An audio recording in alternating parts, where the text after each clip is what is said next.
তো হ্যালো বন্ধুরা, তোমরা সবাই কেমন আছো? তো আমরা উপরে উঠে গেছি কাল ভৈরব বাবার মন্দিরে পুজো দেওয়ার জন্য। তো এই দেখতে পাচ্ছ অনেক এখানে বাদর আছে। তো আমাদেরকে প্রসাদটা লুকিয়ে নিয়ে যেতে হচ্ছিলো, কারণ বাদরে যদি প্রসাদ দেখে নিচ্ছিলো তো কেড়ে নিচ্ছিলো। তো আমাদের প্রসাদ কেনা হয়ে গেছে, এবার পুজো দেওয়ার জন্য আমরা আস্তে আস্তে এগিয়ে যাচ্ছি ওপরে।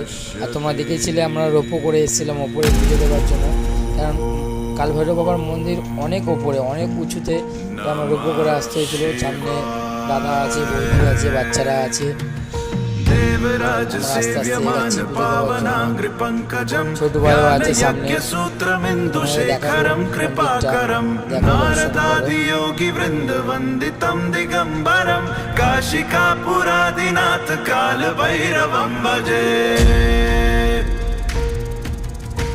তো এই হচ্ছে মন্দির।